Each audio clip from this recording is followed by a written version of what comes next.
Hey now, by the end of this video, you will know exactly how to trade this profitable 1-minute scalping strategy that a viewer requested and I specifically designed for use on mobile devices. I am going to show you how the system works and performs over a series of 100 trades. Then I'm going to review the equity curve and give you my thoughts on how we can make it better.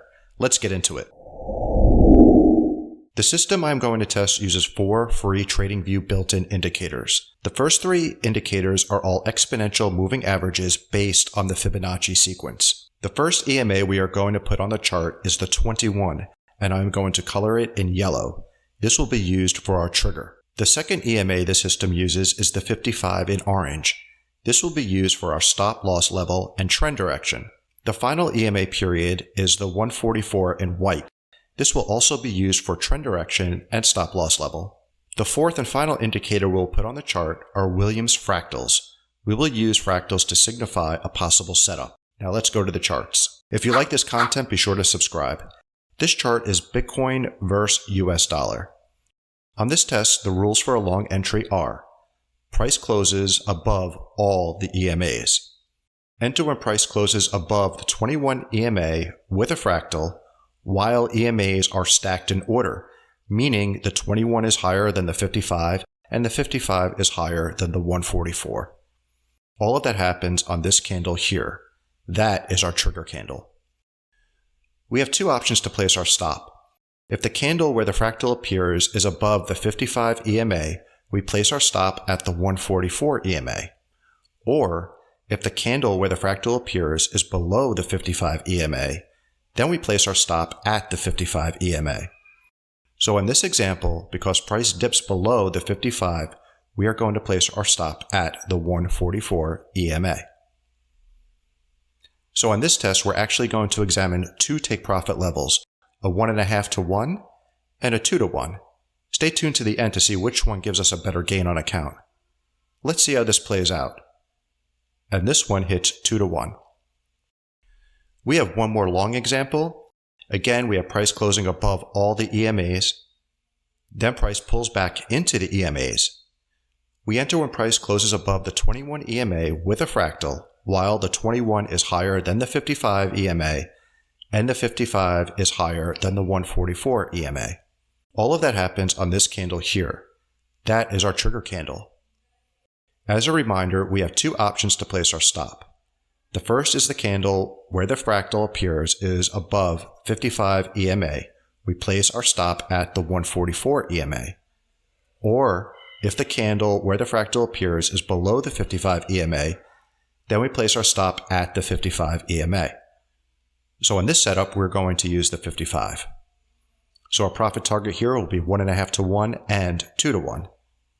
Let's see how this plays out. And this one hits 2 to 1.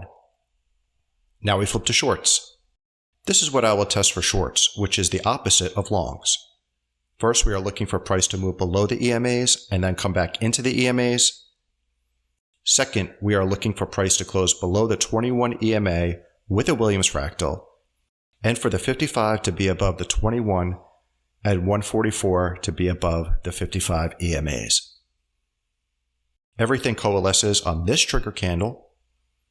We can see the candle with the fractal is below the 55 EMA, so we will use the 55 EMA as our stop level.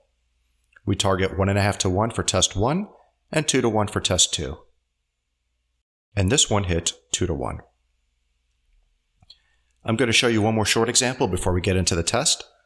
On this example, we can see price moving below and then coming back into our EMA ribbon. We get a fractal and a close below the 21. This is our trigger candle. The candle with the fractal was above the 55, so we're going to use the 144 as our stop. And we are going to target 1.5 to 1 and 2 to 1. And this one hits 2 to 1. Be sure to stick around to the end of the video where I give my thoughts on making this strategy better. And now it's time to do what I do.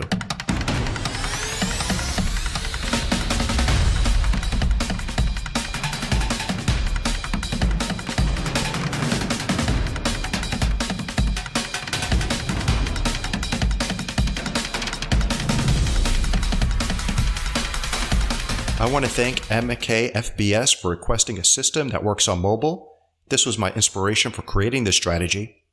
When I think of mobile users, I picture a chart without separate indicator windows, so all the indicators appear over price action that you can see on a smaller screen. In addition, with small time frames, you can take trades fast when you are on the go.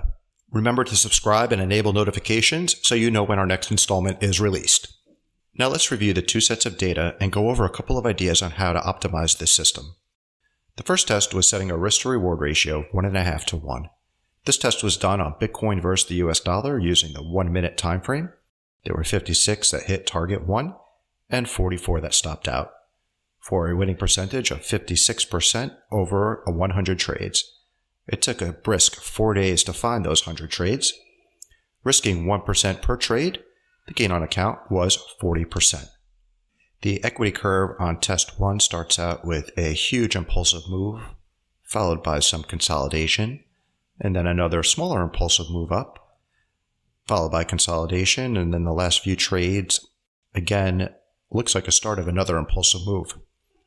So you can see from the equity curve that this system has some impulsive moves, followed by some choppiness, probably due to ranging markets, and then again impulsive when the trend continues.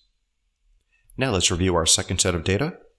There were 44 winners and 56 losers for a winning percentage of 44% over 100 trades, and risking 1% per trade, the gain on account was 32%.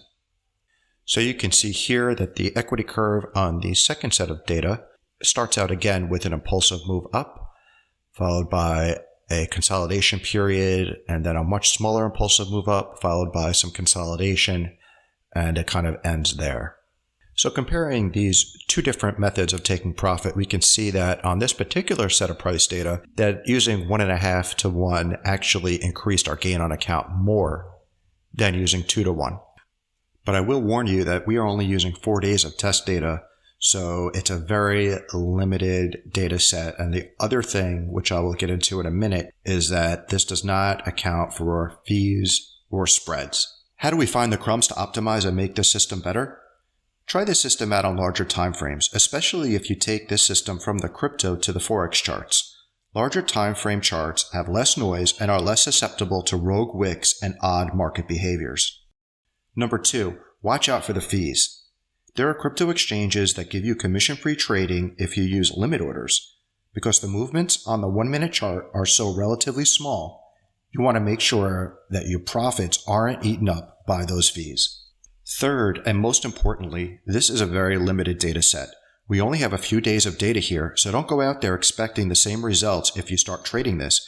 You will need to do the testing yourself over a much larger data set to get a feel for how it will actually perform. Let me know in the comments how you would make this system better, along with any other questions, comments, concerns, or video ideas. Bye for now.